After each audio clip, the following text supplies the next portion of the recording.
Colegas, muy buenas noches. Reciban un cordial saludo en nombre de nuestra institución. Vamos a continuar con nuestra preparación hoy jueves bajo la ponencia de nuestra capacitadora, la profesora Rosario Núñez Gamarra. El tiempo avanza, el tiempo no se detiene, ¿no? Nosotros continuamos con esa preparación maratónica y les pedimos desde aquí, cada uno de ustedes, poner el máximo de sus esfuerzos para que todo esto sea un éxito. Bueno, sin mayor dilación, vamos a dar la cordial bienvenida también a nuestra capacitadora, la profesora Rosario. Profesora Charito, buenas noches, bienvenida a nuestra clase de esta noche. Voy a dejar el espacio para que pueda iniciar ya con el desarrollo de nuestra sesión. Adelante, por favor.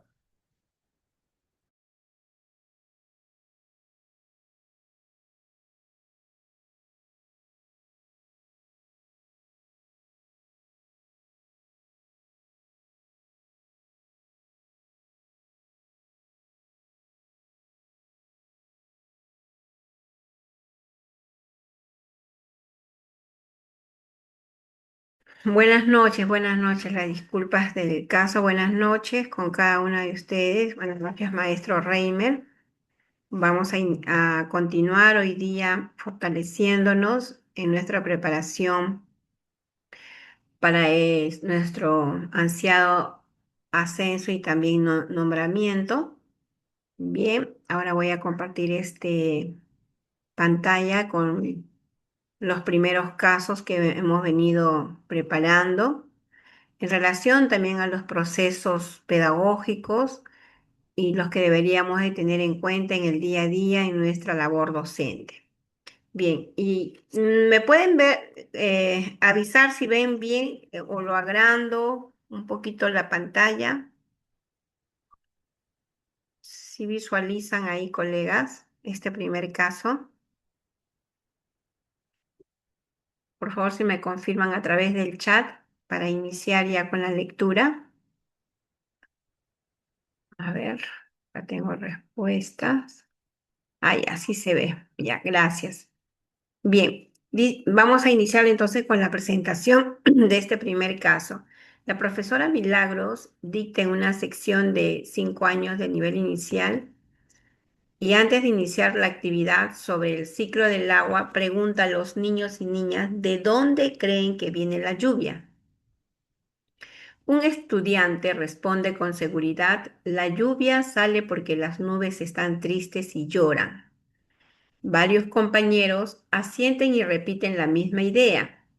La docente había planificado, según su sesión, recoger los saberes previos, como parte del momento de inicio. Pero al escuchar esta respuesta se siente insegura sobre qué hacer, pues no quiere que el grupo se quede con una idea equivocada, ni tampoco quiere frenar la participación espontánea de los niños. Pregunta. ¿Cuál acción es más pertinente que debería realizar la docente en este momento de la sesión? ¿La A, la B, la C o la D? 2 minutos, colegas, 2 minutos, por favor.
Muy bien, colega, sus respuestas.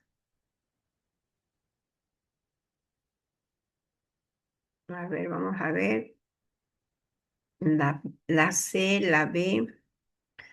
Bien, la mayoría me dice la C. Hay una B. A ver, está entre la C y la B. Vamos a ver. Vamos a ver qué nos dice la A, ¿no? Pero la pregunta, ¿qué acción es más pertinente, ¿no? Lo que debe hacer la maestra en este momento, ¿no? Que los niños, ella quiere recoger saberes previos, pero los niños le responden pues como una metáfora, ¿no? De que las lluvias caen porque las nubes se ponen tristes, ¿no? Claro, eso es en un momento que de repente nosotros hemos conversado con los niños y ellos se quedan con esa idea, pero ha sido una orientación errónea, equivocada, ¿no? Bien, entonces, ahora dice, la A dice, corregir de inmediato la afirmación del estudiante, explicando la explicación científica, ¿no? Y ahora el niño no, en este enfoque por competencia, no tanto en una explicación con imágenes o con videos, no, sino de que primero ver, recoger los saberes previos, que el niño de alguna manera vea el proceso del agua, pero a través de los elementos puestos, pues, ¿no? Es todo ese proceso, pero no con una explicación o presentación de láminas nada más. Entonces, la A es una enseñanza tradicional que en algún momento nos ha conllevado a realizar y de alguna manera hemos fijado en los niños también estas ideas, ¿no? Y la maestra, pues, ¿qué hago? ¿Qué le digo, no? La B dice, entonces la A no es la respuesta, la B dice, ignorar el comentario. Ya, desde ahí, ya este enfoque por competencia nos dice tener en cuenta las ideas, la participación del niño y en relación a ello, ir haciéndole andamiaje, ¿no? Ir brindándole el acompañamiento para la mejora de las ideas, no ignorar, ¿no? Y cambiar otras preguntas, ¿no? O cambiar a otras preguntas. Tiene que ser en relación a lo que los niños están respondiendo. Entonces la B tampoco es la respuesta. La C dice, y eso, a ver, vamos a analizar, dice, registrar la idea del estudiante como un saber previo, sin calificarla de correcta o incorrecta. Bien, los saberes previos, colegas, no conllevan a que el niño de la respuesta exacta. Es como, por ejemplo, yo ahorita quiero dialogar con ustedes acerca del enfoque por competencias y mi saber previo, mi primera pregunta de saber previo al iniciar un taller, ¿no? O una reunión, un diálogo, un conversatorio es preguntarles, ¿qué es para ustedes una competencia? Y la idea que tengan cada una va a estar una más cerca a lo que nos exige nuestro currículum nacional, otros estarán un poquito más lejos, otros tendrán otras ideas, pero todas las ideas son válidas, porque yo qué estoy haciendo, recoger saberes previos. Y a partir de esos saberes previos yo tengo que tomar acciones. Toda respuesta en el proceso de los saberes previos es válido. ¿Ya? Es válido. Entonces yo tengo que registrar esa respuesta. Y ayer o en la clase anterior yo les estaba comentando de que los saberes previos, las preguntas de saberes previos deben de estar en el aula como en un rotafolio, ¿no? Actividad, el ciclo del agua, ¿no? Saberes previos. Las dos preguntas y las respuestas de los niños para luego contrastar. Entonces deben ver de qué forma vamos haciendo los saberes previos, también vamos a ir mejorando nuestro recojo de saberes previos, porque a veces creemos que son preguntas de saberes previos y estamos haciendo una pregunta de metacognición o de conflicto, cuando todo proceso de aprendizaje se inicia de los saberes previos, ¿no? Entonces, y no se califica, no se dice, no, no es así, o yo no tomo nota. Ah, ya, Juanita mencionó que los saberes previos, y pongo ahí una C, ¿no? O lo pongo correcto, o bueno, o malo, no. Los procesos pedagógicos no se evalúan, se evalúa el actuar competente, pero tampoco no con una A, una B, sino se va registrando los avances, ¿no?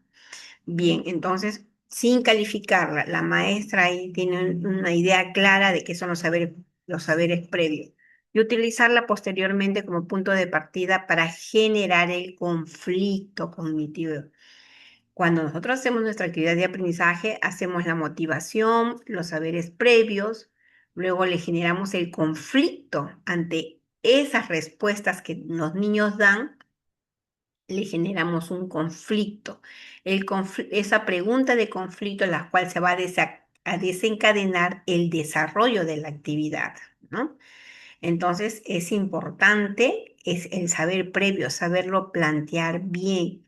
Y el saber previo es recoger información sobre lo que los niños saben del tema, no de la motivación que le hacemos, sino del tema en relación también a la competencia, ¿no?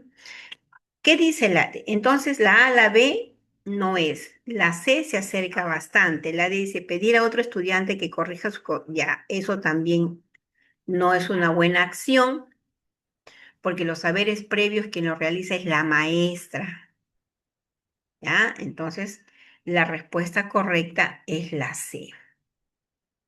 Eso es lo que debemos hacer en el día a día, colega. Qué bonito sería que ustedes tengan un rotafolio, una esquina del aula, de la pizarra, donde pongan de título saberes previos y ahí estén todas sus preguntitas que ustedes han ido haciendo y para ir contrastando, ¿no? Al final de la actividad. Bien, acá tengo un comentario. Ah, ya, se la sé. En este caso 2. En una sección de 5 años, la docente Rocío realiza una actividad de conteo con fichas de colores. A ver, voy a bajar un poquito para que puedas ver toda la actividad. Ya, colegas, disculpen. Bien, a ver, toda la actividad con sus alternativas. Ahí está. La docente Rocío realiza una actividad de conteo con fichas de colores. Coloca dos filas de 8 fichas cada una, alineadas exactamente una debajo de la otra. Y pregunta a los niños si hay la misma cantidad de fichas en ambas filas. Todos responden que sí. Luego, frente a ellos, la docente separa las fichas de una de las filas, de modo que ocupe más espacio sobre la mesa, sin quitar ni agregar ninguna ficha.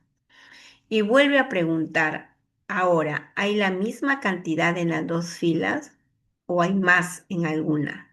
La mayoría de los niños afirman con total seguridad que la fila más larga tiene más fichas que la otra, a pesar de la cantidad que no ha cambiado, ¿no? La docente observa gestos de desconcierto cuando les pide contar ambas filas en voz alta y comprobar que efectivamente en ambas filas tienen 8 fichas.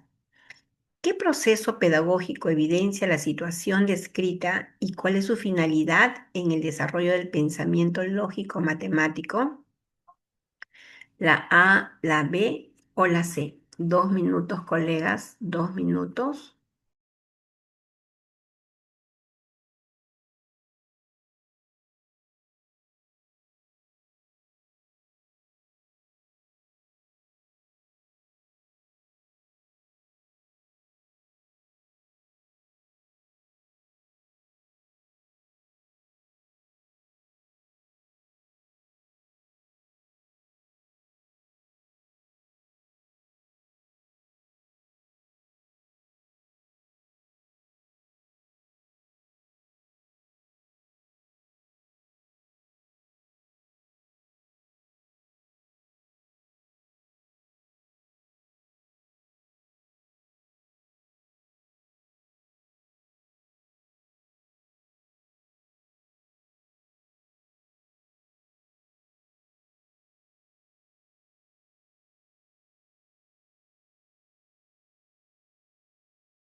Sus respuestas, colegas.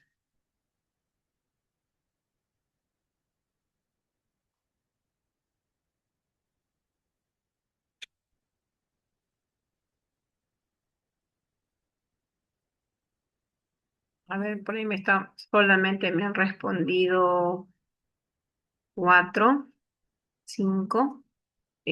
Hay C y hay B. A ver qué dicen ustedes. ¿Será la B? ¿Será la C? Ujú. Bien. Este caso nos dice, ¿no? ¿Qué proceso pedagógico, qué proceso pedagógico se evidencia en la situación?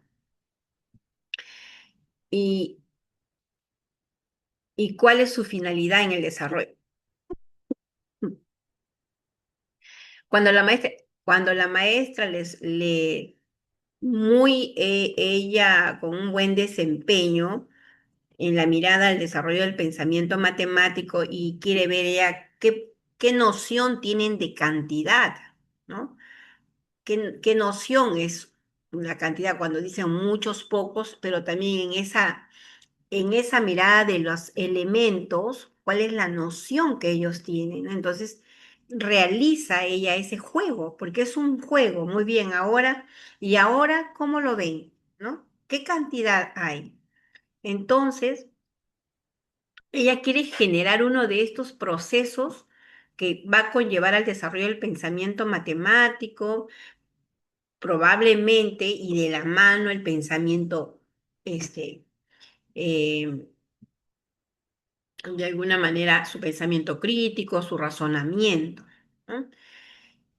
Vamos a ver, es un proceso de metacognición. Ah, metacognición, pero la metacognición es cuando nos dicen de que ellos nos comentan algo que han hecho, ¿no? Cómo lo han hecho, cómo lo han mejorado, pero acá no les está haciendo una pregunta para la metacognición. Ahora dice, hay la misma cantidad de las dos filas, no les ha preguntado y había la misma cantidad en las dos filas que les presenté, ¿no? Si había, de lo que habían visto. Pero ahora, ¿hay la misma cantidad en las dos filas o hay más en alguna? ¿No? Entonces, no es metacognición. ¿Qué está generando la maestra ahí? ¿No? ¿Qué está generando? Lo voy a pintar en negro nuevamente. ¿Qué me dice la B? Es un conflicto cognitivo, ¿no? Conflicto cognitivo. ¿Por qué? Porque ante lo que ellos saben, han visto, miren, la generación de sus saberes previos, lo colocó en orden, ocho elementos en un lado, otros ocho elementos, y vio, les preguntó, ¿no? ¿Qué cantidad? Entonces, en esa mirada de que ella va colocando estas fichas, va recuperando también algunos saberes previos para que luego llegue al conflicto cognitivo, que su finalidad es generar ese desequilibrio y el conflicto cognitivo es esa disonancia cognitiva, ese desequilibrio cognitivo ante algo que está observando, ¿no? Que está realizando. Por eso dice, la fila más larga parece tener más, dicen los niños, ¿no? Entonces, el proceso pedagógico es el conflicto cognitivo. ¿Y cuál es esa finalidad que tiene? Generar ese desequilibrio, ¿no? ¿No?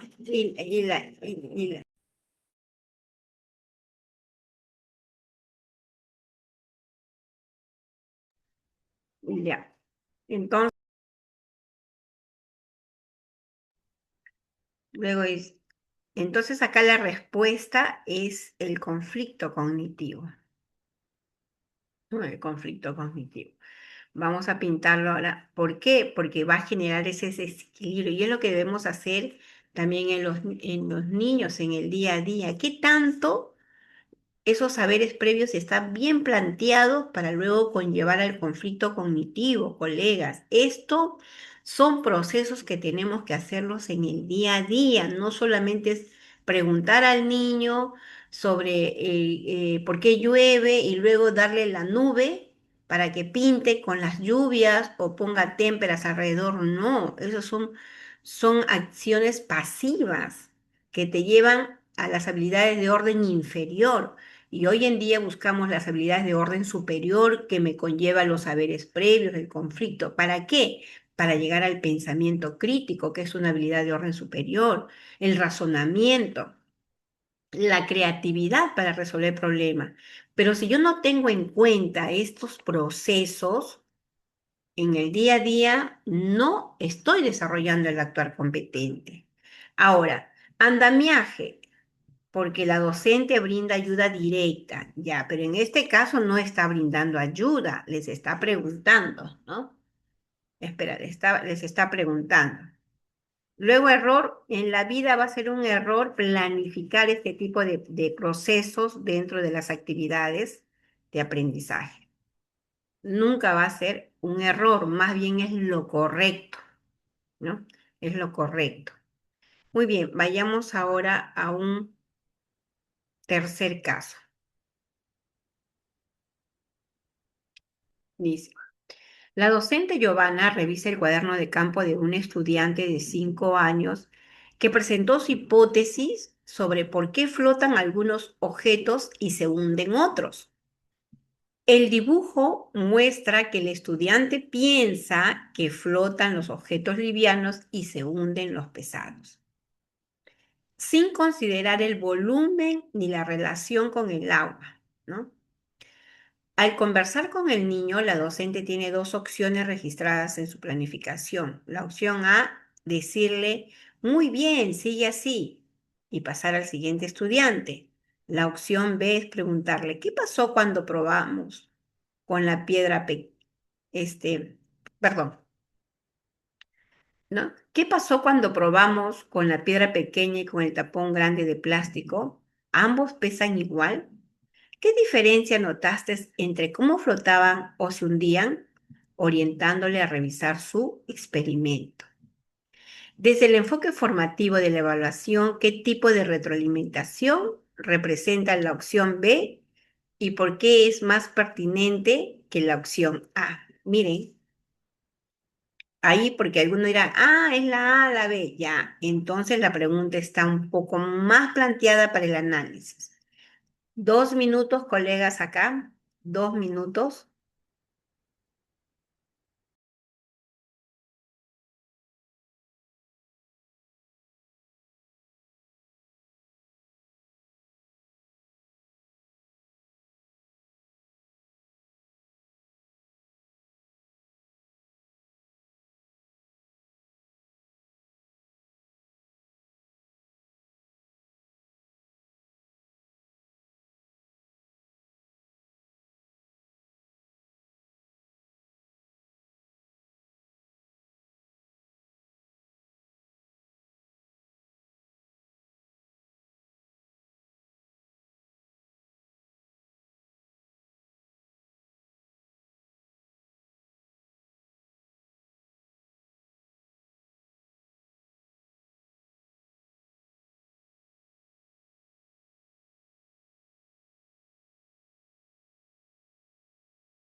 A ver, colega, la respuesta.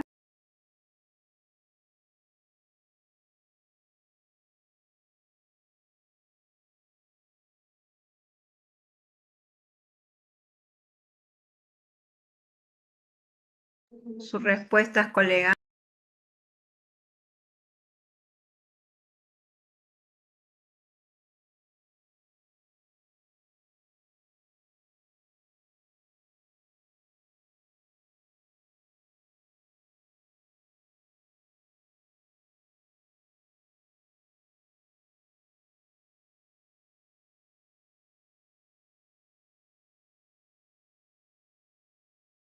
A ver, la mayoría me ha puesto la D, también hay C, hay B, hay controversia, hay A también creo. Vamos a descubrir cuál es, ¿ya?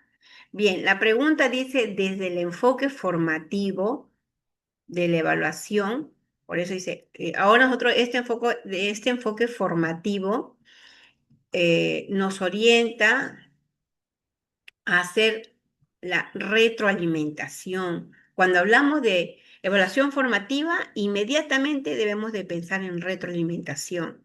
Y la evaluación formativa no es un término que solamente debemos usarlo eh, en el examen para el ascenso, el nombramiento, lo debemos usar a diario.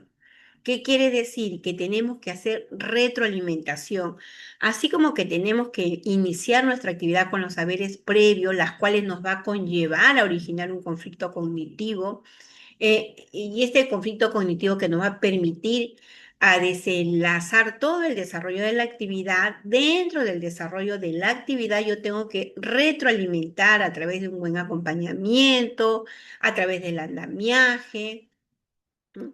Para poder nosotros, a través también de las preguntas que podemos hacer de metacognición, ¿por qué no dentro del desarrollo? La metacognición es verdad que está al final, pero nos puede servir como un empujoncito para llegar al pensamiento crítico también. Pero volviendo a los tipos de retroalimentaciones, yo tengo que retroalimentar cual fuera la situación, cual fuera el tema, cual fuera la competencia. Al retroalimentar, estoy poniendo en práctica la evaluación formativa. La pregunta dice, ¿qué tipo de retroalimentación representa la opción B y qué es más pertinente? No, ¿y por qué es más pertinente que la opción A? Pregunto. Dice, es una retroalimentación incentivadora porque refuerza la autoestima del estudiante mediante frases motivadoras que impulsan la continuidad de la tarea. Ya. ¿Qué tipo de retroalimentación le incentiva al niño, ¿no? a, a desarrollar esa autoestima porque va a ir descubriendo, va a ir dando más ideas en su aprendizaje? ¿Qué tipo de retroalimentación será? La B. ¿Qué tipo de retroalimentación es? Porque la pregunta me está diciendo qué tipo de retroalimentación representa la opción B. No me está diciendo cuál es la respuesta correcta. ¿Qué tipo de retroalimentación es la opción B? Y recordemos que tenemos cuatro tipos de retroalimentación. Tenemos la retroalimentación errónea, tenemos la retroalimentación elemental, la retroalimentación descriptiva y la retroalimentación por descubrimiento y reflexión, ¿no? ¿Qué tipo de retroalimentación será? La descriptiva, dicen por ahí, será la descriptiva. Retroalimenta, incentivar porque refuerza la autoestima del estudiante mediante frases motivadoras que impulsan la continuidad de la tarea. La descriptiva te motiva. A ver, ¿qué dicen? La retroalimentación descriptiva te va brindando información, te orienta cómo desarrollarlo, ¿no? Pero dice, incentiva porque refuerza la autoestima del estudiante mediante frases motivadoras que impulsan la continuidad de la tarea. ¿Mm? Tú lo puedes hacer. ¿De qué otra manera lo puedes hacer? ¿Mm? Tú lo puedes hacer. Vamos, sí tu autoestima. Si tú le haces repreguntas, de alguna manera, también en este tipo de retroalimentación,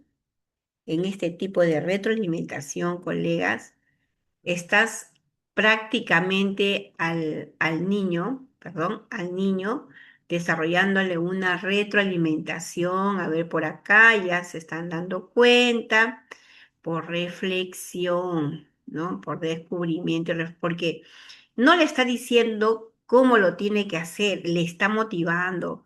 ¿Y de qué otra manera crees que lo puedes hacer? ¿Y qué hubiera pasado si? Entonces, de alguna manera es esta retroalimentación por descubrimiento, ¿verdad? Bien, entonces ya me doy cuenta que esta es por descubrimiento y reflexión. Ahora, me dice, ¿y por qué la otra pregunta? ¿Y por qué es más pertinente que la opción A? Porque el elemental, porque se limita a confirmar si la respuesta del estudiante es correcta o incorrecta, la elemental, ¿verdad? Y la descriptiva es porque brinda información específica sobre el proceso y el resultado. Le da idea, le da prácticamente todo y lo hace comparar si lo que ha logrado es de acuerdo al propósito que se han planteado, al criterio esperado, ¿no? Entonces, esa es la descriptiva. La de acá es la por descubrimiento. Entonces, la respuesta es la B, pero nos conlleva a otra pregunta también, ¿no? A otras preguntas. Esta pregunta, esta forma de presentar este caso, se está planteando en hacer estas preguntas en la evaluación de nombramiento y ascenso, ¿no? Que me genera cierto conflicto. Entonces, tenemos que estar alertas, colegas, y para ello vamos a ver también otro nuevo caso. No nos olvidemos de los tipos de retroalimentación, colegas. Veo que estamos ahí un poco, todavía hay necesidad de aprendizaje, ya que en la última que hemos tenido y una antepenúltima les preguntaba sobre los tipos de retroalimentación y veo que es una necesidad que hay que continuar haciendo casos para fortalecerlo. Bien. En el sector de matemática, un niño de 5 años cuenta un grupo de 7 chapitas para saber cuántas hay, pero al contarlas, las mueve de forma desordenada y cuenta 2 veces la misma chapita, concluyendo que hay 9. La docente Pamela se acerca y observa el procedimiento. Debe decidir cómo intervenir para que el niño identifique su error por sí mismo, sin simplemente decirle el número es correcto. ¿Cuál de las siguientes intervenciones corresponde a una retroalimentación por descubrimiento y reflexión? La A, la B, la C, la D. A ver, colegas, 2 minutos.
Colegas, tienen que esperar el tiempo, pero bueno, ya vayan colocando sus respuestas.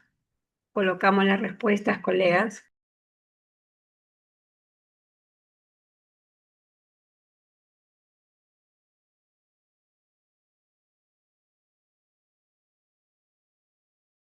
Muy bien, la mayoría me está poniendo la C, la C, la C. Todos me están poniendo la C. Ya. Si la C es, vamos a suponer que la C, todavía no les digo que sí es, pero vamos, ¿no? Que es la de descubrimiento y reflexión. Ya. ¿Qué sería la A? ¿Qué tipo de retroalimentación es la A? No, son 7. Cuenta de nuevo con más cuidado. ¿Qué tipo de retroalimentación es la descriptiva, errónea, elemental? A ver, elemental, errónea, me dicen por ahí. No son 7. Cuenta de nuevo. ¿Sería errónea? El niño se está equivocando y dice que hay 9. Pero la maestra le dice, no, son 7. Cuenta de nuevo con más cuidado. ¿Será errónea, descriptiva, elemental? Es una retroalimentación elemental. La elemental es cuando le decimos al niño que no está bien, pero no le decimos por qué no está bien, o que sí está bien, pero no le decimos por qué sí está bien. Y ahí le está diciendo, no son 7, cuenta de nuevo, no le está describiendo, no le dice contemos, mira, acá hay uno, acá hay dos, no, le dice, no son, no, profesora, son 9, no, son 7, cuenta de nuevo y cuenta con cuidado. Es una retroalimentación elemental. Al decirle cuenta de nuevo con cuidado, no le está describiendo. Le está diciendo que prácticamente está mal, ¿no? Y le dice, no, son 7. El niño dijo 9, ella dice, no, son 7. Cuenta de nuevo y con más cuidado. Nada más. Entonces se convierte en una elemental. ¿Y la B, qué será? ¿Qué tipo de retroalimentación es la B? La B, ¿qué tipo de retroalimentación será? Errónea, nuevamente es otra elemental, una descriptiva errónea, ¿no? Es una errónea. ¿Por qué? El niño le está respondiendo que hay 9 y la maestra muy amablemente le dice, muy bien, sigue practicando así. Pero es una errónea porque le dijo que estaba bien lo que estaba mal. En vez de aprovechar ese error constructivo, ella lo hace más error. Y es un error ya que va a marcar en el niño sus procesos del desarrollo del pensamiento matemático, porque va a tener ahí en su noción matemática que sí, que hay 9, ¿no? Y así cuente más, cuente menos, se va a quedar, que sí está bien. Es una retroalimentación errónea. Y bueno, pues la C sí es la por descubrimiento y reflexión. Y la D dice, está mal contado. Vuelve a hacerlo desde el principio, ¿ya? Miren, acá no, son 7. Cuenta de nuevo con más cuidado, le dice así. En cambio, acá ya le da una pauta, le dice, está mal contado. Y le dice, vuelve a hacerlo desde el principio, le da una pauta de cómo hacerlo. Entonces, es una descriptiva, ¿verdad? Es una retroalimentación descriptiva. Y aquí, en estas alternativas, se han movilizado los 4 tipos de retroalimentación. Muy bien, entonces la respuesta aquí es la C. Voy a pintar toda la C de color rojito. ¿Ya? Nos vamos a otro caso. Hoy, esta noche, considerado nuevamente fortalecernos en los procesos pedagógicos. Al finalizar una actividad de exploración sobre los animales de la granja, la docente Noelia pregunta a sus niños y niñas de 5 años, ¿qué animales conocimos hoy? Los niños responden enumerando la vaca, el chancho, la gallina. La docente registra en su sesión, perdón, la docente registra en su sesión qué trabajó, ¿no? La metacognición en el momento del cierre. Sin embargo, al ser observada por su acompañante pedagógica, interesante, esta le comenta que esa pregunta no evidencia un verdadero proceso metacognitivo y le sugiere otras preguntas más adecuadas para la edad de sus estudiantes. ¿Qué preguntas sí evidenciarían un proceso metacognitivo adecuado a la edad de los niños de 5 años? ¿La A, la B, la C o la D? 2 minutos, colegas, 2 minutos.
Colega, la disculpa, sus respuestas, por favor, ya han puesto, disculpen, la C, la mayoría, ¿no?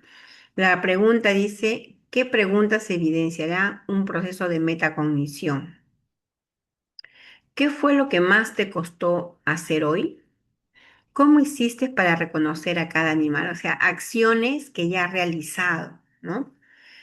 Incluso también tiene que ver la parte emocional, se puede hacer preguntas también de cómo se ha sentido, ¿no? ¿Qué fue lo que más le ha gustado? ¿Cómo hiciste para reconocer a cada animal? ¿Qué harías diferente la próxima vez? Estas preguntas que van a conllevar a reflexionar sobre su propio proceso y las estrategias que ellos han utilizado, ¿verdad? Entonces, en la C queda claro cuáles son estas preguntas de metacognición, que no te conlleva un pensamiento crítico, sino algo que ya has hecho. ¿Qué fue lo que más te costó ayer?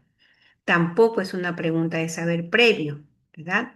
Entonces tenemos que ir marcando las diferencias que hay entre hay un tipo de pregunta en cada uno de los procesos pedagógicos. Hay preguntas de saberes previos, hay preguntas de conflicto, hay preguntas de metacognición, preguntas para la retroalimentación, que no es complicado, colega. Lo importante es tener presente y ponerlo en práctica en el día a día. Y en la A, cuando dice, ¿cuántos animales vimos en total? Esta que está en relación a la cantidad, ¿qué tipo de pregunta será? ¿Cuántos animales vimos en total? ¿Será una pregunta de saber previo? Esta que estoy pintando ahorita, que lo voy a poner color verde. ¿Será una pregunta de saber previo, de conflicto, de meta? Saber previo será, dice, ¿cuántos animales vimos?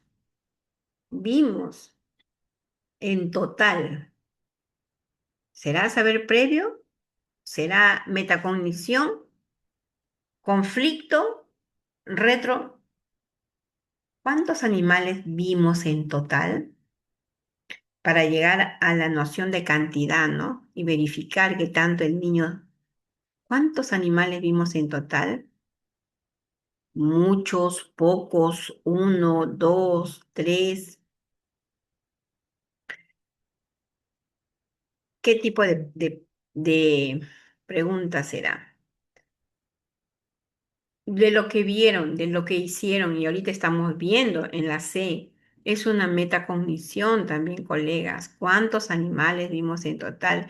Y ellos no van a decir pues 10, 20, 15, sino muchos, pocos, pero en relación a lo que han visto. O de repente dirán, uno nada más, vimos solo uno, pero algo que ya han visto, es otra meta. ¿Qué animal fue el más grande? ¿No? Y me va a ayudar a promover la comparación, como dice acá. ¿Qué animal fue el más grande? Entonces también ahí no es un saber previo, no es un conflicto, pero dice, para promover la comparación. ¿Qué animal fue el más grande? Yo quiero promover la comparación en los niños, entonces les hago ahí eh, en esa pregunta un andamiaje a los niños, ¿no? Entonces, vamos viendo, colega, los tipos de preguntas. ¿Te gustó la actividad de hoy? También es una metacognición, ¿no? Muy bien, colegas, vamos a ir así poco a poco empoderándonos y ponerlo en práctica. Siempre voy a decir que estos espacios nos ayuda para fortalecernos en nuestros procesos o en nuestras competencias pedagógicas como docente, pero lo que nos va a enriquecer más es ponerlo en práctica en el día a día con nuestros estudiantes, porque esto es lo que nos solicita el Ministerio de Educación dentro de nuestro buen desempeño docente. El caso número 6 dice, la docente Karen acompaña a un estudiante de inicial que intenta armar un rompecabezas de 12 piezas por primera vez. Al ver que el niño se frustra porque no logra encajar las piezas, la docente tiene tres opciones. Uno, armar ella misma el rompecabezas mientras el niño lo observa. Dos, alejarse y dejar al niño que continúe solo para que aprenda a resolver sus propias dificultades. Tres, sentarse junto a él, señalar una pieza que encaja con la forma del borde y preguntarle, ¿qué otra pieza crees que tiene esta forma? Retirando progresivamente su ayuda conforme el niño gana autonomía. ¿Cuál de las tres opciones corresponde a un adecuado proceso de andamiaje según la perspectiva sociocultural de Vygotsky? ¿La A, la B, la C o la D? 2 minutos, colegas. 2 minutos, por favor.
Mm, Sus respuestas, colegas.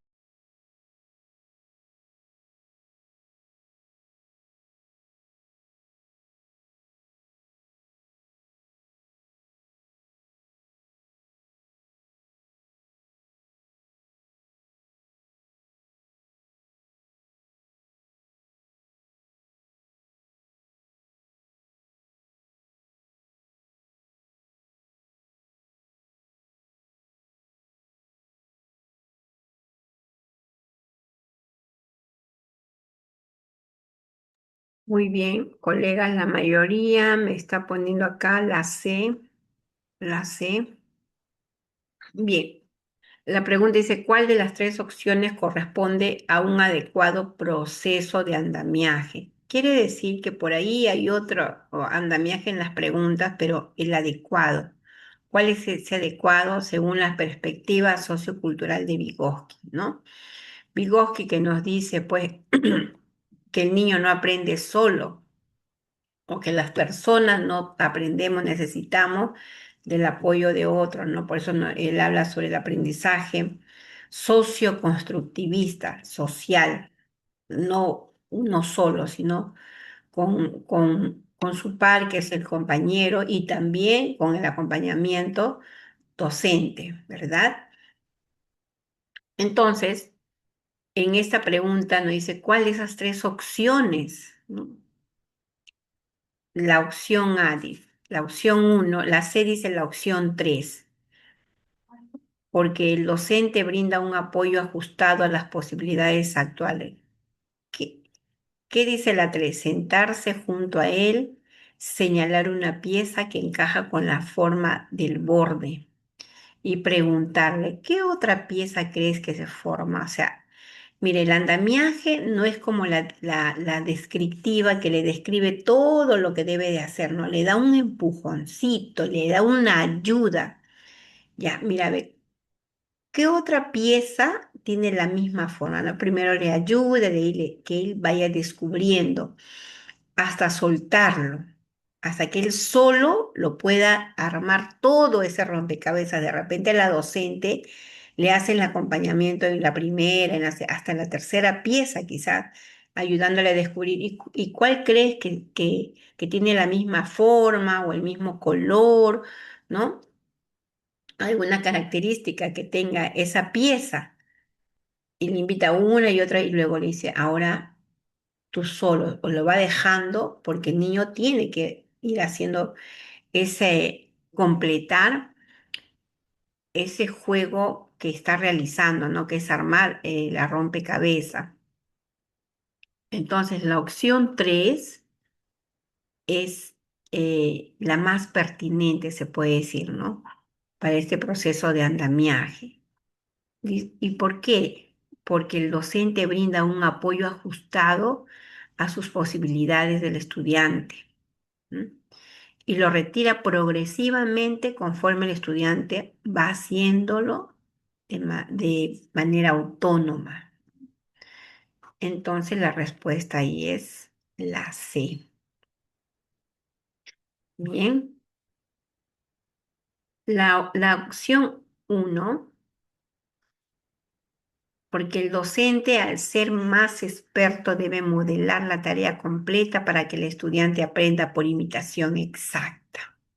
Entonces, este va de la mano un poco con con una enseñanza tradicional, ¿no? Que nosotros, por ejemplo, primero hagamos esto, luego y que todos hagan lo mismo, ¿no? No se acerca ni a la descriptiva, porque dice armar ella misma rompecabezas mientras el niño observa, solamente que el niño mire, sea un sujeto de reacción más que de acción, ¿no? Una enseñanza tradicional, porque anteriormente hemos hecho estos tipos de trabajos que el niño, nosotros modelábamos y ellos repiten lo que nosotros hacíamos, ¿verdad? La opción 2 dice porque el aprendizaje debe ser autónomo desde el inicio, sin intervención adulta para evitar la dependencia del estudiante hacia el docente. Entonces, armar ella misma el rompecabezas mientras perdón, alejarse y dejar que el niño continúe solo para que aprenda a resolver sus propias dificultades, ¿ya? Esto ya sería, ya no es un andamiaje, sí es una opción buena, pero ya tiene que ver con el enfoque constructivista de que ellos vayan descubriendo, ¿no? Por descubrimiento, vayan construyendo sus aprendizajes. Pero nos preguntan el andamiaje, por eso es que la respuesta sería o es la C, ¿verdad? Vamos a ver ahora otro caso. Bien, a ver, algo, el caso 7. Ya. En una sesión de expresión artística, la profesora Xiomara decide entregar una estampa o carita feliz a cada estudiante de 5 años que termine primero su dibujo. Para motivarlos a trabajar rápido, ¿no? Perdón, les brinda la carita con dibujo para motivarlos a trabajar rápido. Con el paso de las semanas, nota que todos los estudiantes preguntan constantemente, ¿qué me vas a dar si termino? Y que algunos pierden interés cuando no hay una recompensa de por medio. Una colega le sugiere replantear su estrategia, orientándola hacia el diseño de actividades retadoras y significativas relacionadas con los intereses del grupo. Por ejemplo, crear un mural para decorar el aula con ellos mismos, ¿no? Y en lugar de centrarse en las recompensas externas. Pregunta. ¿Qué principio pedagógico explica la sugerencia de la colega? ¿La A, la B, la C o la D? 2 minutos, colegas, 2 minutos.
Sus respuestas, colegas.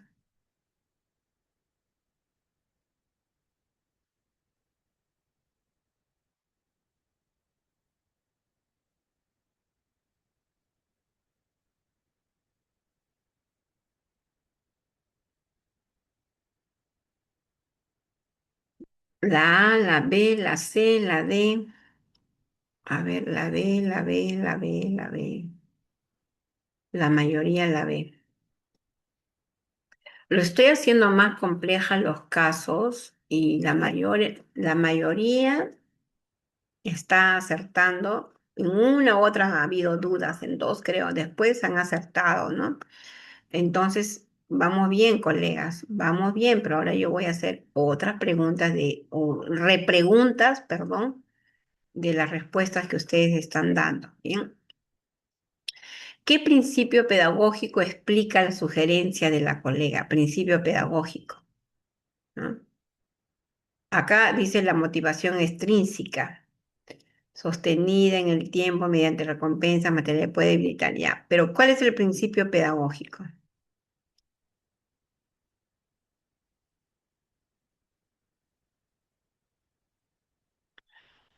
La motivación extrínseca, tenemos la motivación intrínseca también. Dice, sostenida en el tiempo mediante recompensas materiales, que puede debilitar la motivación intrínseca del estudiante, o sea, que ellos mismos se motiven. Nosotros en el día a día hacemos cosas y nos motivamos por nosotros mismos, por una motivación de superarnos, de hacer las cosas bien, ¿no? No estamos trabajando porque, bueno, a fin de mes me van a dar, si trabajo más, me van a pagar más. Y si no y si trabajo menos, no me van a pagar, ¿no? Debemos de motivarnos de acuerdo a cómo nosotros nos vamos a sentir fortalecidos con nuestro trabajo, ¿no?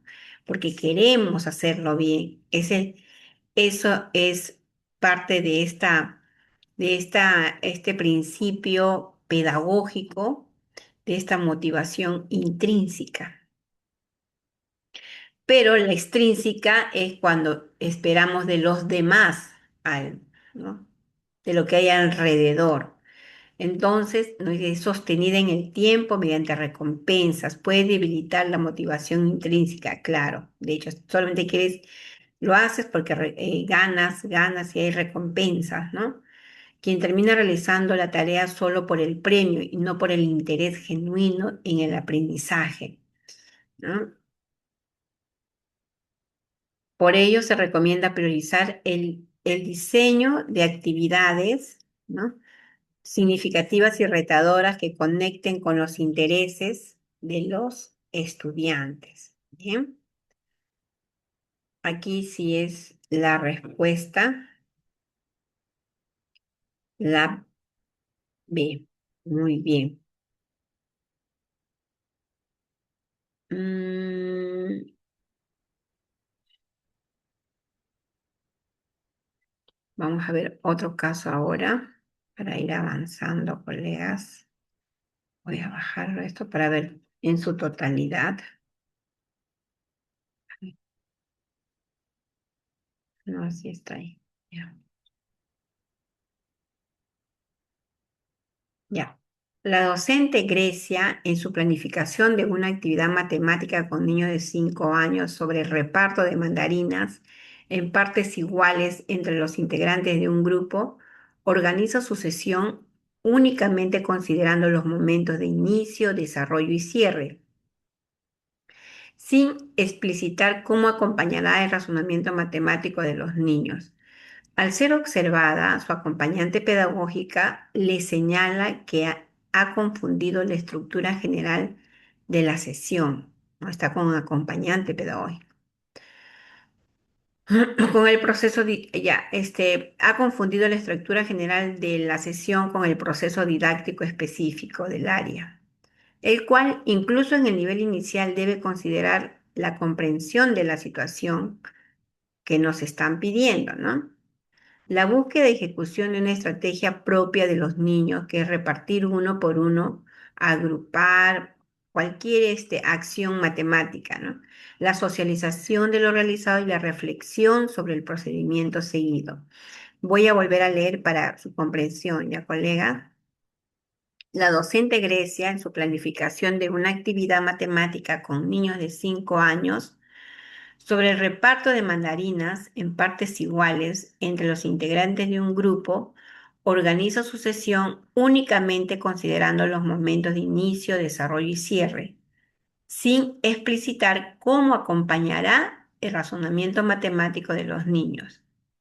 Al ser observada, su acompañante pedagógica le señala que ha confundido la estructura general de la sesión con el proceso didáctico específico del área, el cual incluso en el nivel inicial debe considerar la comprensión de la situación que nos están pidiendo, la búsqueda y ejecución de una estrategia propia, que los niños repartan, ¿no? Que los niños agrupen, la socialización de lo realizado y la reflexión sobre el procedimiento seguido. ¿Cuál es la diferencia central que el acompañante busca que la docente comprenda? ¿La A, la B, la C o la D? 2 minutos, colegas, 2 minutos.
Muy bien, colegas, sus respuestas. Las A, la B, la C o la D. ¿Cuál es la respuesta, colegas?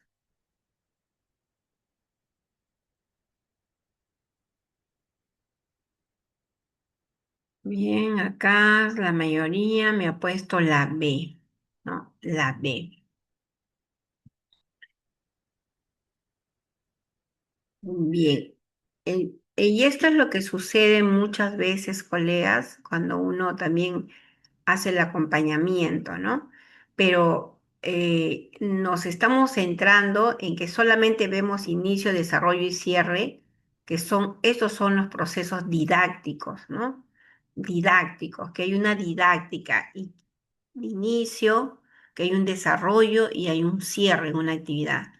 Pero dentro de los procesos didácticos tenemos los procesos pedagógicos, ¿no? Por ejemplo, en el inicio tenemos la motivación, los saberes previos, el conflicto cognitivo.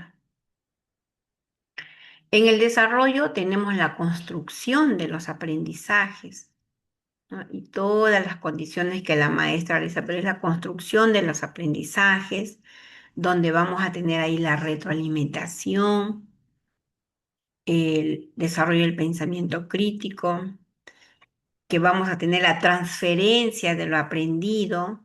Entonces, todo está dentro del desarrollo. Y en el cierre que tenemos la metacognición, ¿verdad? Ahora, es bien cierto de que en cada área tiene sus propios procesos, se podría decir, didácticos de área curricular, que en el nivel inicial en algunas competencias es necesarias, en otras no. Pero lo que sí tenemos que tener en cuenta también, no solamente es el inicio, el desarrollo, el cierre, sino qué procesos pedagógicos están dentro de ello y dentro del desarrollo de la actividad, estos procesos didácticos por área, pero que en el nivel inicial buscamos de alguna manera la movilización de las competencias y sus capacidades, como también podemos ver otra área. Yo me fijo en que mi actividad se centra en la competencia, resuelve problemas de cantidad, pero también el niño moviliza, él se comunica oralmente, también moviliza si es trabajo en equipo o juego pedagógico, si realiza la competencia convive, se van a movilizar, ¿no? Entonces es muy diferente que en el nivel primario, secundaria, que tenemos horas, una hora de matemática, una hora solo de comunicación, y se movilizan mejor los procesos didácticos por área.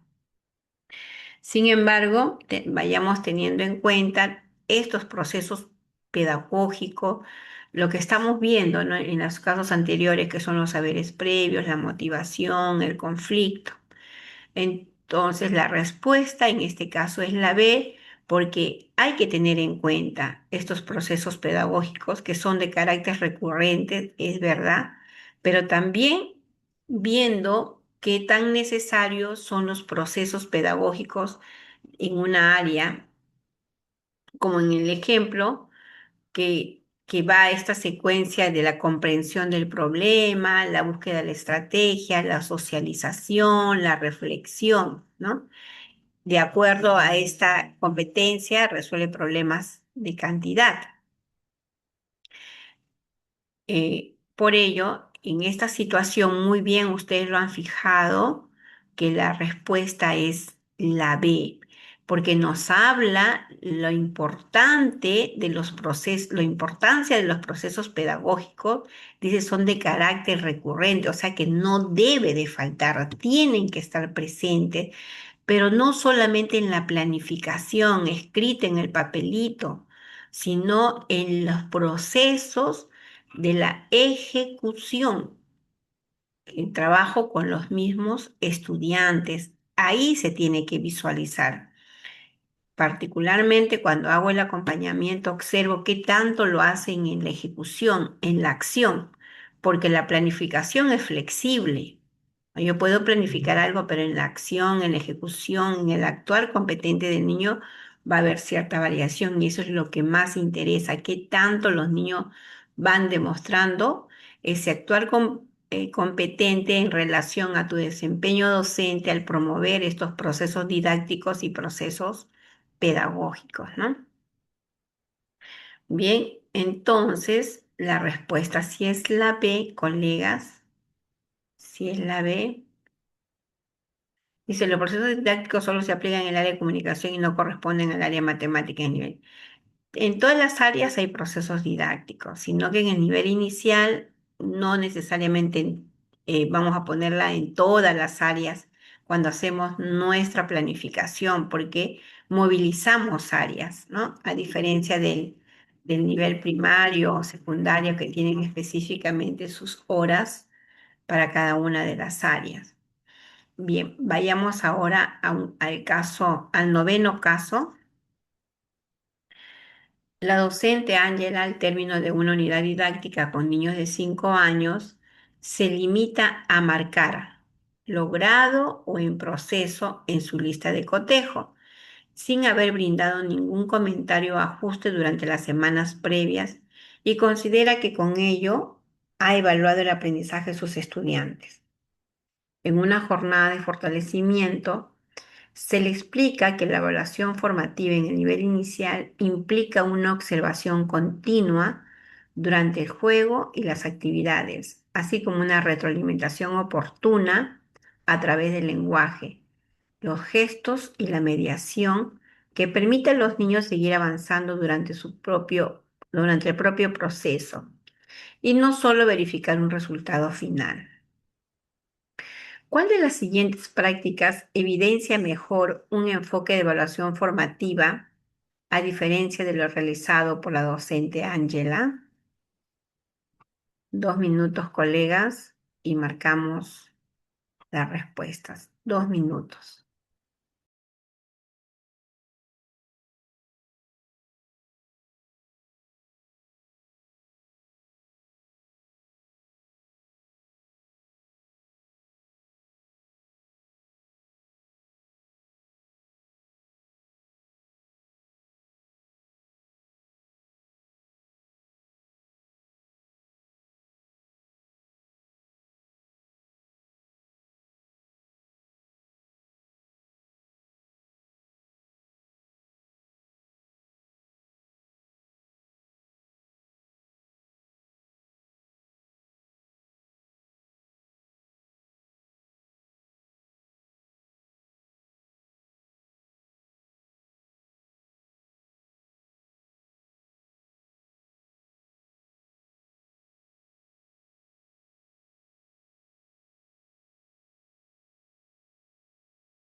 Tus respuestas, colegas, ya me habían respondido varias, colegas, ya.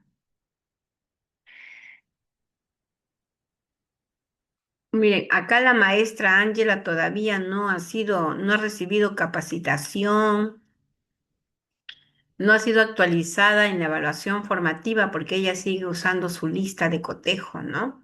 Lo que usábamos nosotros hace algunos años atrás, pero cuando hacíamos era nuestra evaluación diagnóstica de aquellos años, ¿no? El primer mes, la aplicación de la lista de cotejo. Y algunas lo usaban también en el proceso, como la maestra Ángela, ¿no? Y solamente pone un comentario si lo logró o no lo logró o está en proceso, nada más.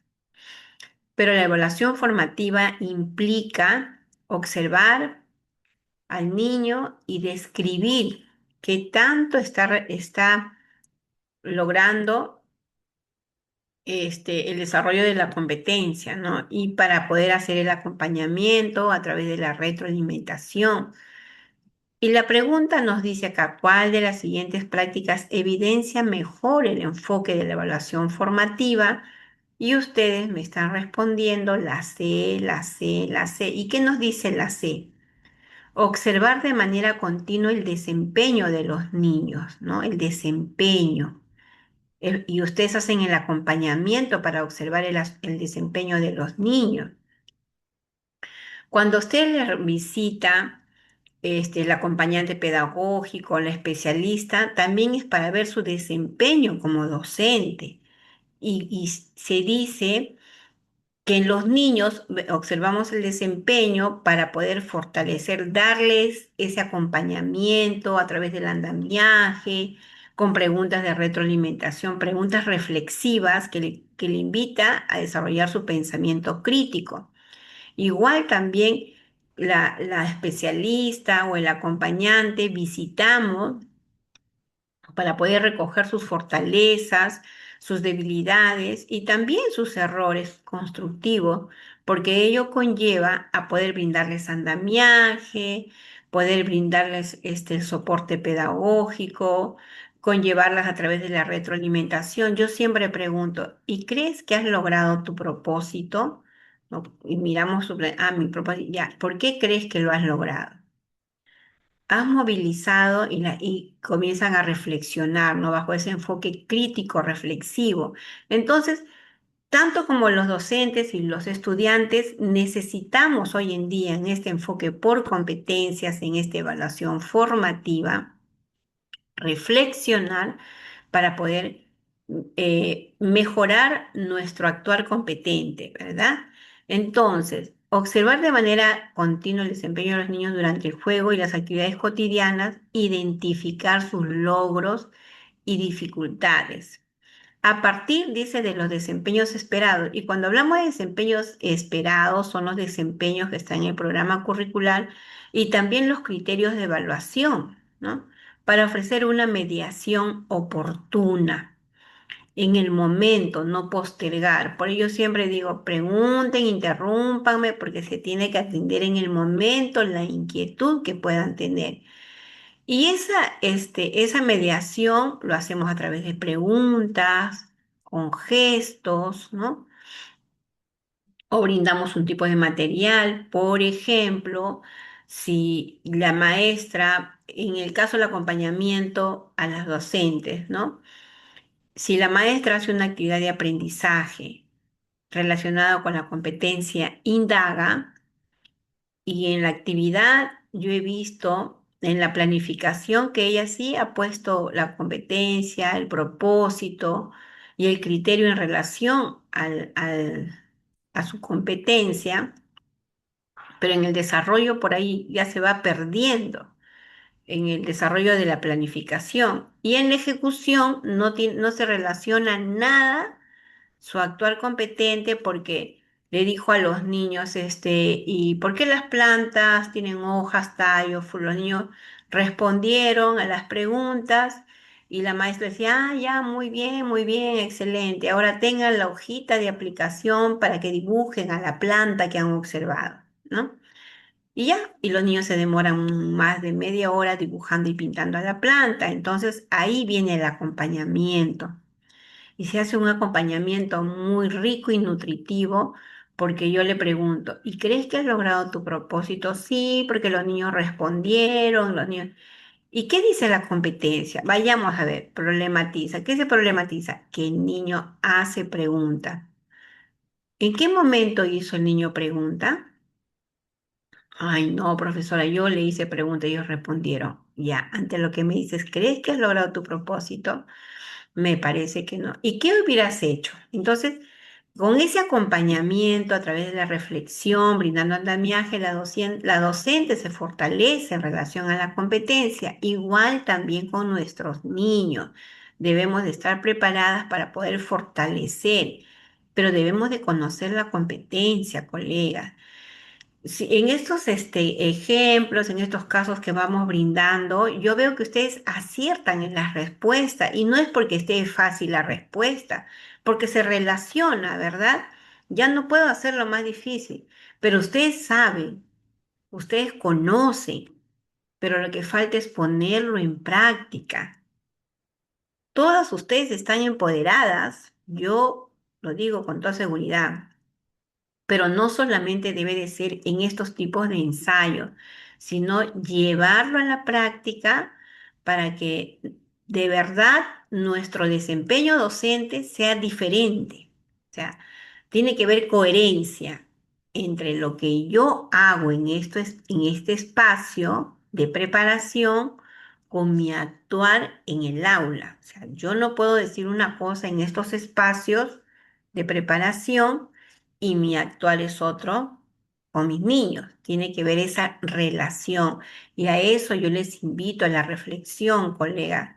Si ahorita estamos más de 70 participantes, lo ponemos en práctica, lo que ustedes me están respondiendo.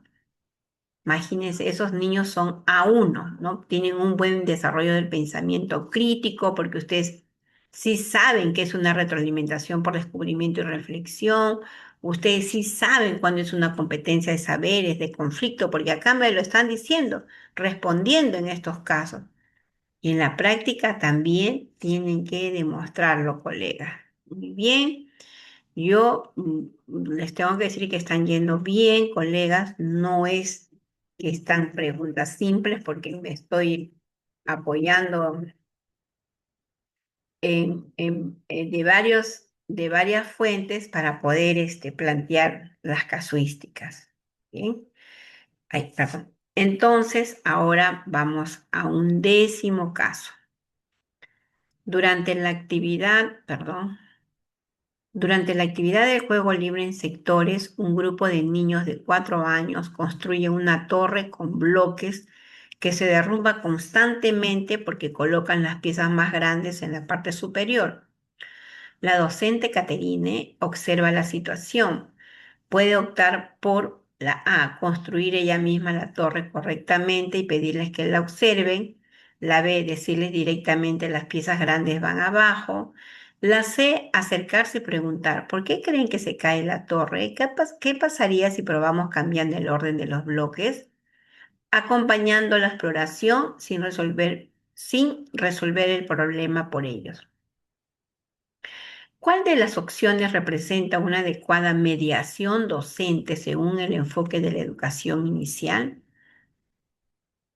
2 minutos, colegas. 2 minutos, por favor. Perdón.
Dos minutos, colega. Ah, no, ya pongamos las respuestas, ya, colegas, pasaron los 2 minutos. Ujú.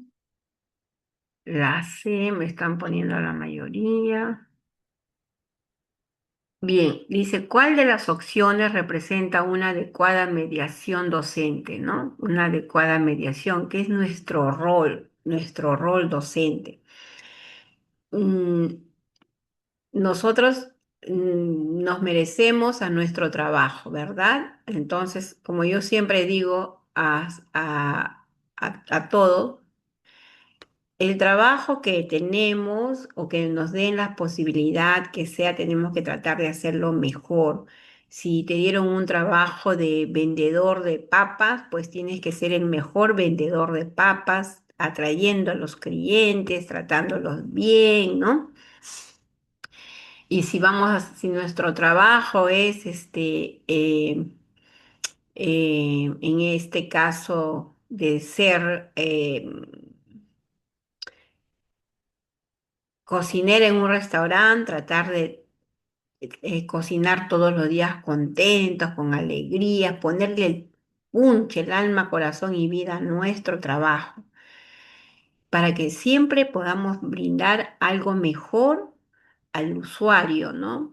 Entonces nosotras como docentes, nuestros usuarios son nuestros niños, nuestros padres de familia, pero tenemos que darle a ellos nuestra mejor atención, nuestro mejor desempeño docente, teniendo en cuenta todo lo que involucra ser un buen docente, ¿no? Y uno de estos principales roles que tenemos que fortalecer día a día es la mediación docente. Esta mediación que nos va a conllevar a tener en cuenta todos estos procesos pedagógicos. Esta mediación que yo lo voy a hacer de manera correcta y pertinente porque conozco la competencia. Entonces yo tengo que tratar de ser mi mejor desempeño docente porque ese es mi trabajo, porque esa es la oportunidad laboral que yo tengo y tengo que poner lo mejor de mí en la acción, en la acción, ¿no? Entonces es nuestro rol, ¿ya? Brindar esa mediación. Y aquí dice cuál de las opciones representa una adecuada mediación. La adecuada, porque hacemos mediación, creemos que hacemos una adecuada mediación con quedarnos en el aula mirándolo nada más a los niños, ¿no? O registrando todo lo que querramos, ¿no?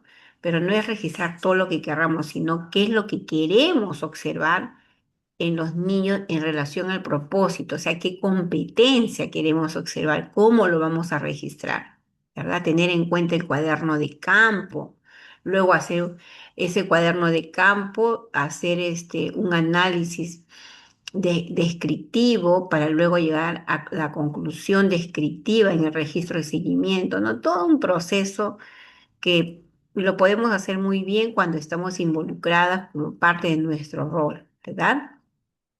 Ahora, la mayoría me está poniendo como respuesta la C y espero que ustedes también tengan esa adecuada mediación con sus estudiantes. Dice, la C dice acercarse y preguntar, ¿por qué creen que se cae la torre? ¿Qué pasaría si probamos, no? El por qué creen, qué pasaría, de qué otra manera. No solamente haces mediación, sino ayudas a desarrollar su pensamiento crítico, estás retroalimentando, les planteas un conflicto, les estás haciendo que sean autónomos, que sean comunicativos, estás desarrollando muchas habilidades, en sí sus competencias, sus capacidades de los niños, ¿no? La importancia de este tipo de mediación. Porque dice la C, dice, porque el docente actúa como mediador generando preguntas que estimulan la observación, la hipótesis y la exploración autónoma de los niños, sin sustituir el proceso de descubrimiento, ¿no? O sea, el enfoque por descubrimiento tiene que estar todos los días, sin sustituir, sin reemplazarlo. Y sí, la respuesta es la C. Ahora yo quiero preguntarles a ustedes, a ver, y si gustan lo ponen en el chat o queda como reflexión. En el día a día estamos haciendo nuestro rol como lo venimos observando en los casos. Le damos la oportunidad de que el niño vaya desarrollando su actuar competente. eh, con autonomía, brindándole nosotros todo, las posibilidades en cuanto a espacios, materiales, ¿no? Sobre todo los espacios. El niño no aprende sentadito en una mesa y una silla todos los días, el niño no aprende dibujando, pintando. Ya vamos a hablar de los alimentos y al rato dibuja, pinta, decora. Reflexión, colegas. Pero yo estoy contenta porque en este espacio de preparación ustedes ya pueden dar el examen mañana, ya están listas, casi listas. Si lo ponen en la práctica, están re listas. Ya no, ya no están para. para la escala siguiente que postulan, si no, ya están ya para ir directa a la octava escala, creo ya. Pero pongámoslo también en práctica, colega. Otro caso más. Dice, el docente Miguel organiza un grupo de 4 niños de 5 años en el sector de construcción para armar juntos una casa con bloques grandes como parte de un proyecto sobre las viviendas de la comunidad. Al observar, nota que solo 2 niños colocan los bloques mientras los otros dos permanecen sentados esperando a que sus compañeros terminen, sin ninguna tarea específica asignada. Una colega le comenta que reunir a los niños en un espacio no garantiza por sí solo un verdadero trabajo cooperativo. ¿Qué condiciones debería planificarse para que la actividad se convierta en un genuino trabajo cooperativo adecuado a la edad de los niños? 2 minutos, colegas, 2 minutos.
Sus respuestas, colegas.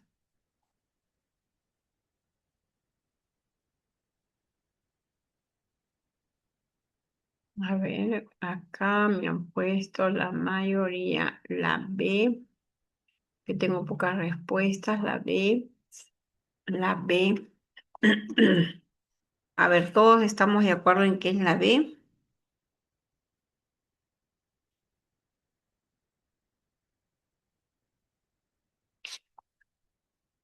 A ver, la pregunta dice, ¿qué condiciones debería planificarse para que la actividad se convierta en un genuino trabajo cooperativo? Genuino trabajo es un verdadero trabajo, ¿no? Genuidad, un verdadero trabajo cooperativo.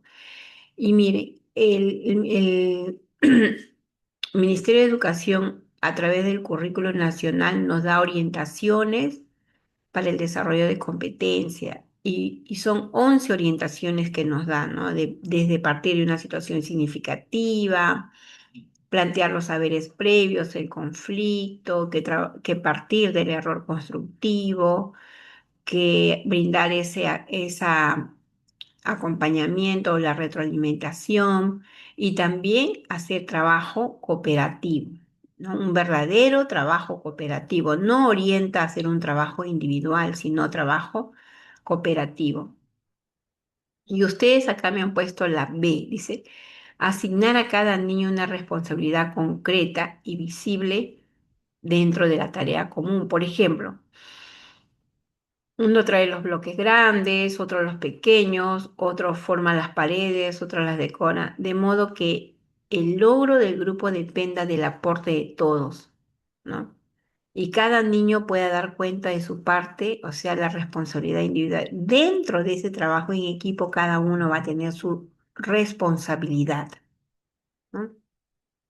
Y esto es lo que debemos de promover también, porque es una de las orientaciones que el ministerio nos da. Está, creo, en el capítulo 7 del currículo nacional, las 11 orientaciones. Son orientaciones. Yo he visto que estas orientaciones a veces lo trabajan como si fueran procesos pedagógicos dentro de una actividad de aprendizaje y no son procesos, son orientaciones que coincide con los procesos pedagógicos como los saberes previos, el conflicto, sí, porque te orienta. Hay que lograr competencias, dice, recogiendo los saberes previos, el conflicto cognitivo, trabajo cooperativo, partir del error constructivo, ¿no? Tener en cuenta la situación real, significativa para poder desarrollar la competencia en los niños, que sea de interés, pero no son procesos pedagógicos, sino solo son orientaciones o te orienta a que eso hay que tener en cuenta para lograr el actuar competente en el niño. Bien, entonces, colegas, vamos a ver un último caso ahorita.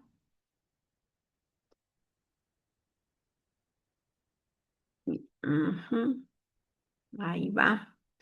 La docente Fiorella en el sector de matemática propone a un niño de 5 años, ¿no?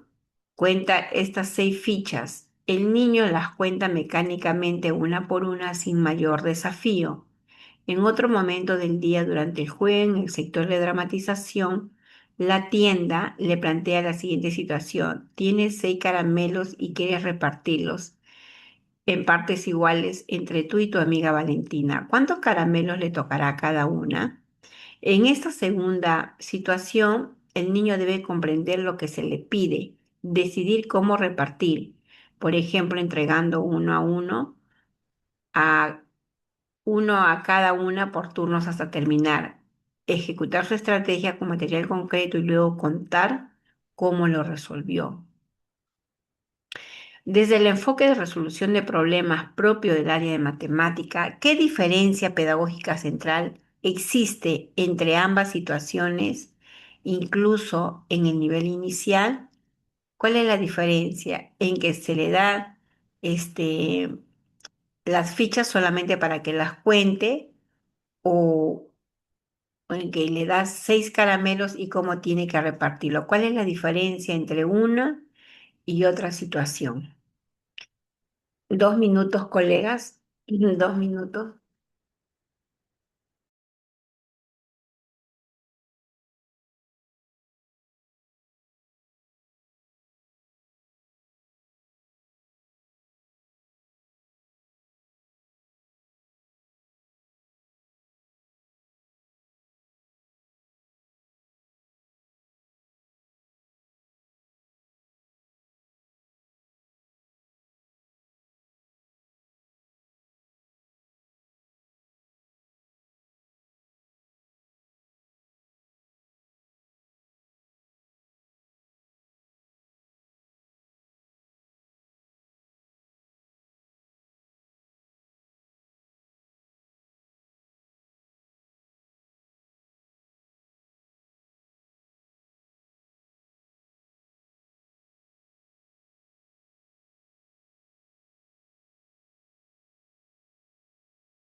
A ver, colegas. La respuesta,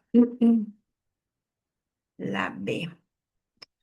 La B dice, la primera situación es un ejercicio mecánico centrado en la aplicación repetitiva de una habilidad ya conocida, que es contar, ¿no? Pero es un conteo, recuerdan los principios del conteo, de que el niño dice 1, 2, 3, 4, 5, 6 es un orden estable, ¿no? Que no es que cuenta, sino que recita de manera ordenada 1, 2, 3, 4, 5, 6 sin tener en cuenta, dice los elementos, lo hace de una manera mecánica y ese es un principio de orden estable, ¿ya?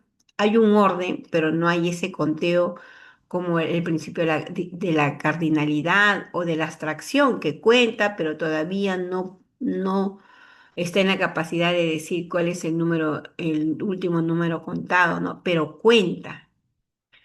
Entonces es uno de los primeros principios del conteo, ¿no? Esa manera repetitiva y de recitación.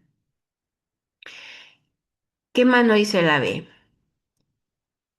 Dice, mientras que la segunda es una situación problemática auténtica. ¿Cómo repartimos estos caramelos, ¿no? Que exige comprender el contexto, decidir una estrategia propia de reparto y argumentar. Por eso la competencia tiene tres capacidades que traduce cantidades, expresiones numéricas. Cuando él decide, ¿no? Perdón, cuando comprende qué voy a hacer con estos caramelos, cómo lo voy a dividir. Entonces está traduciendo las cantidades, qué hacer, cómo hacerlo. Y luego usa las estrategias, que es otra capacidad. Y finalmente comunica cuál es el proceso que ha seguido para decir cómo dividir estos caramelos, ¿verdad? Entonces, en esta segunda opción se ve el enfoque por competencias porque prioriza desarrollar el pensamiento matemático desde la primera infancia. El pensamiento matemático se desarrolla desde la primera infancia. Esta competencia resuelve problemas de cantidad, de forma y de localización. Está desde el primer ciclo. Bien, entonces hay que buscar las estrategias pertinentes. Bien, colegas, entonces hemos llegado ya a la parte final del trabajo de hoy día. Espero que los casos que hemos presentado el día de hoy nos haya conllevado a la reflexión para el fortalecimiento de nuestras competencias e ir fortaleciéndonos para nuestro examen de ascenso y nombramiento, pero lo más enriquecedor es fortalecernos para ponerlo en práctica y mejorar nuestro desempeño docente. No lo están haciendo mal, colegas, ustedes van por buen camino porque conocen, ¿no? Y vamos mejorando poniéndolo en práctica en el día a día con nuestros estudiantes. Ya comparto este material con el maestro Reimer. Colegas, muchas gracias. Buenas noches y nos encontramos el día lunes. Hasta el lunes, colegas.